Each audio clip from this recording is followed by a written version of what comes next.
Hey, what's going on, everyone? It's Jeff at Lockdown Security, www.lockdownsecurity.ca. And today I'm coming to you from sunny Croatia, making another video on Vespas, specifically the Vespa Primavera 50 and the Vespa Primavera 150, which you see basically in front of you. Now, that's a 50, that's a 50, that's a 150. And what am I doing in this video?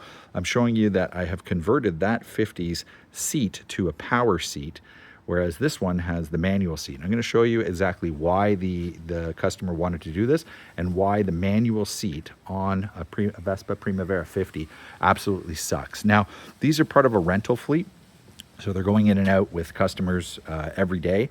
So they do tend to get more wear and tear on them and more damage than most, but there's a design flaw, in my opinion, from Vespa factory and how they've designed the seat. So let me show you this one, this orange one over here. So this is a basic 50cc Vespa. It's a 2022 model, and it's got the key lock to release the seat. And you're going to see, take a look at that lock. It's all bent up, kind of broken. So what is the design flaw? Well, first design flaw is that you have to open the glove box to be able to get the seat key, which is right here. That's a bit of a pain in the ass. Then you have to insert the key, turn it, and then lift up. Now, you're technically not supposed to do that with the key.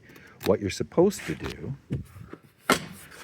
and it's hard to do it while I'm on the phone holding the camera, you're supposed to turn it, push down on the seat, and then lift the seat up. And the reason is because of the latch mechanism. So you're going to see there's actually a distinct lack of latch mechanism here. The latch is actually built into the seat, and you'll see it turns mechanically when you turn the keyhole. So what's the design flaw? Well, the first design flaw is obviously there's a lot of pressure on this seat. So people sit on it every day while they're driving the Vespa, which can lead this to dig in to this. And you're going to see it. Just look at all the marks, right?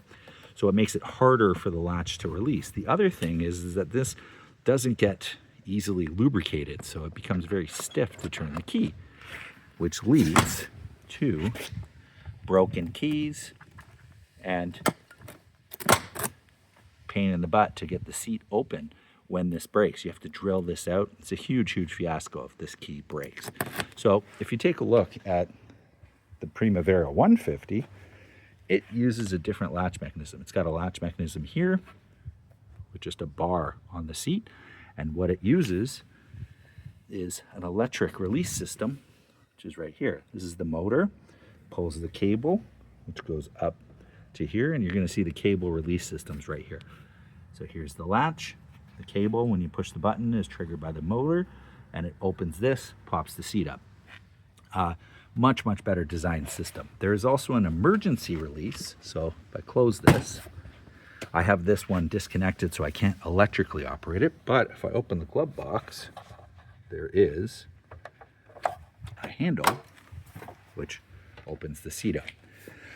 So that's there in case the battery dies. So if we take a look at this green Vespa here, my customer was able to source all of the parts to convert it.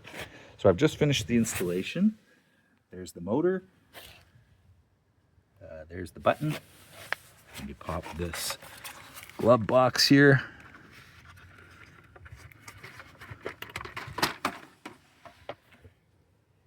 There's the release handle. So he provided me all of these parts. And I'm just going to see if the seat, he also provided a new seat. So I'm going to turn the ignition on and push the button. And now you'll see the seat opens up. Now I've got this cargo tray out just to show you. You have to replace this plastic part, the latch, the seat. You have to have the cabling. You have to have the motor, all the bracketry, the button, and then obviously the electrical wiring and the relay. Now we're going to have a kit available for this. As far as I'm aware, there isn't a kit that you can readily buy to do this conversion. So if you own a Vespa and you want to do this conversion, we're going to have a kit that we've put together with all these parts, my customer and I, and we're going to retail it. We're going to have an instruction video on how you do the installation. So essentially, if you have a Vespa Primavera 50, you'll be able to convert it from this crappy, pardon my language, key release seat to the much better and much more aesthetically pleasing power release seat. Just like you would get from factory on a 150, you can now have that on a 50cc. So thank you for watching. If you liked the video, hit the like button. If you could, subscribe to our YouTube channel. It goes a long way to help us make more videos of making these Vespas even better, and also other videos on vehicle electronics. Again, thank you for watching. Have a great day.